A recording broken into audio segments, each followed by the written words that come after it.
pagi semua. Ya, kembali lagi bersama Bu Eva di pembelajaran sosiologi. Kali ini mengenai teori perubahan sosial. Jika sebelumnya kita sudah memahami pengertian perubahan sosial itu sendiri, kemudian perubahan sosial apa sih yang terjadi pada saat terjadi pandemi COVID-19 ini, begitu ya. Kalian sudah menyebutkan beberapa. Ya, nah di sini Ibu kasih contohnya, yaitu yang pertama adalah social distancing atau perubahan perilaku, di mana masing-masing kita itu disarankan untuk tidak dempet-dempetan, begitu ya, atau artinya tidak berbicara dalam jarak yang dekat. Kemudian yang kedua mengenai protokol kesehatan. Nah, ini mengenai perubahan norma, di mana setiap kali masuk ke tempat tertentu, misalnya ke kantor atau ke pasar atau kemanapun kalian pergi, itu pasti harus mengikuti protokol kesehatan. Harus mencuci tangan terlebih dahulu, kemudian disemprot menggunakan desinfektan dan lain sebagainya. Kemudian yang ketiga mengenai tingkat kemiskinan yang semakin tinggi. Nah, di sini dengan adanya pandemi COVID-19 ini akan sangat mempengaruhi terhadap pendapatan masyarakatnya, di mana banyak tenaga kerja yang terpaksa harus dirumahkan karena kondisi yang tidak memungkinkan, gitu ya.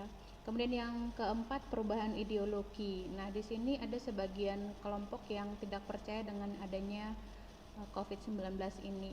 Ada yang mengatakan kalau ini adalah konspirasi, begitu ya. Nah, namun ada juga banyak juga yang percaya. Nah, di sini terjadi yang namanya perubahan ideologi.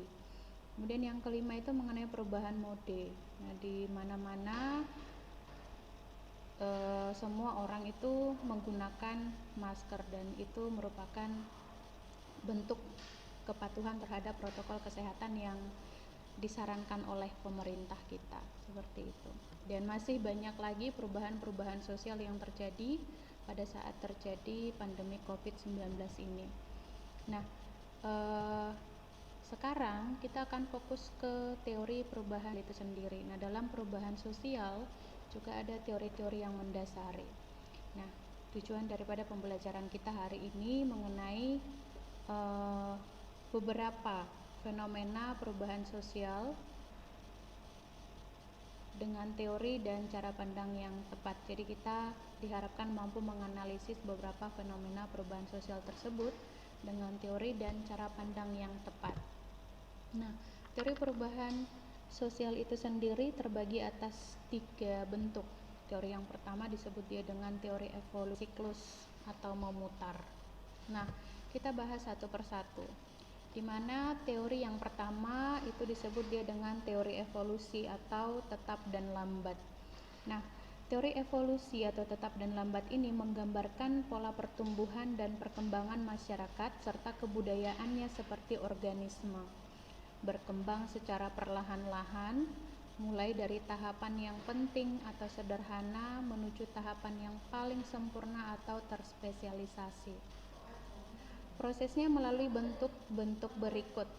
Yang pertama, unilinear theories. Nah, perubahan sosial itu dilihat sebagai perubahan sosial yang prosesnya secara bertahap. Nah, jadi ada tahapan-tahapan perubahan sosialnya. Contohnya misalnya dari peristiwa perkembangan peradaban manusia, mulai dari berburu, kemudian meramu, hingga mampu mengolah makanan sendiri. Seperti itu, ada prosesnya yang bertahap. Kemudian yang kedua, universal theories. Nah, universal theories ini perubahan sosial yang tidak melalui tahap tertentu. Kalau tadi unilinear theories itu prosesnya secara bertahap, kalau yang universal theories ini tidak melalui tahap tertentu. Contohnya masyarakat homogen menjadi heterogen. Itu ditandai dengan peristiwa urbanisasi. Kemudian yang ketiga, multilinear theories. Nah, multilinear theories ini merupakan perubahan sosial yang dikaji melalui penelitian. Jadi, perubahan sosial itu baru muncul setelah dilakukan penelitian atau riset, misalnya penggunaan media sosial. Nah, ternyata mereka yang membutuhkan interaksi yang lebih tidak hanya di dunia nyata, namun juga di dunia maya. Itu teori evolusi. Kemudian teori yang kedua,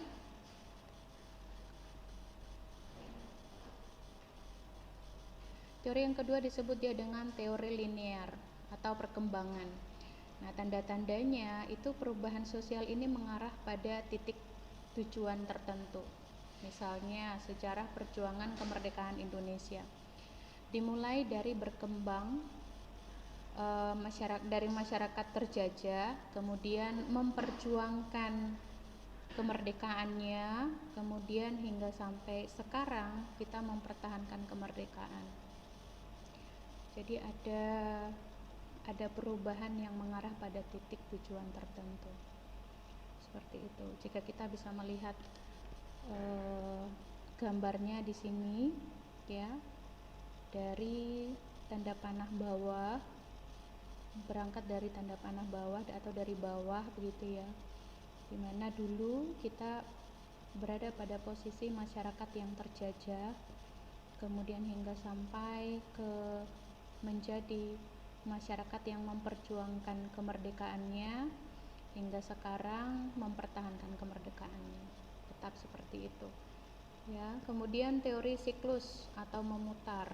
Nah, teori siklus atau memutar ini di situ terlihat bahwa masyarakatnya itu tidak selalu berkembang ke arah tertentu.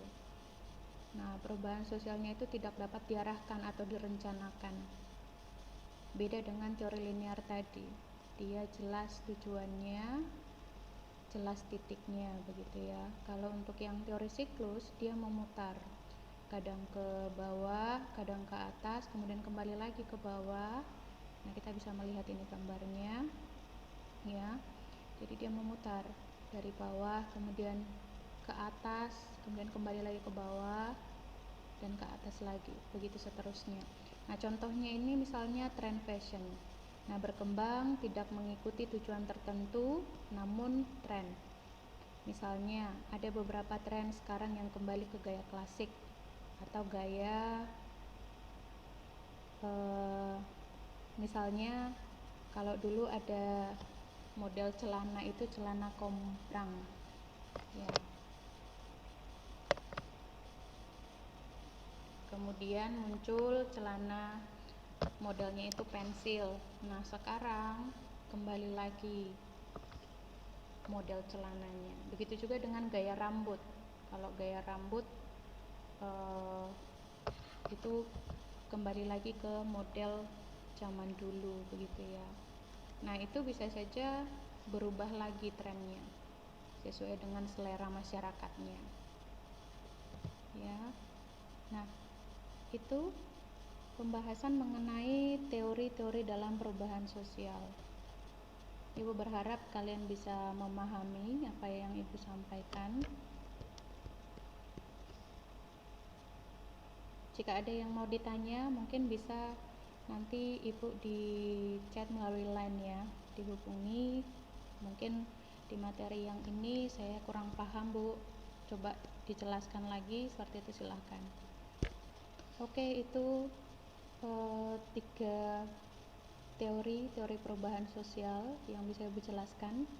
Nah, yang menjadi pertanyaannya, setelah kalian memahami teori-teori perubahan sosial tadi yang sudah Ibu jelaskan, buatlah menurut versimu contoh perubahan sosial berdasarkan ketiga teori tersebut dalam bentuk gambar. Jadi ada gambar before dan gambar afternya ya, kemudian dijelaskan ini perubahan bentuk apa, kemudian contohnya apa, seperti itu. Dan jawabannya ini silahkan boleh kalian kumpulkan melalui Schoology ya. Terima kasih.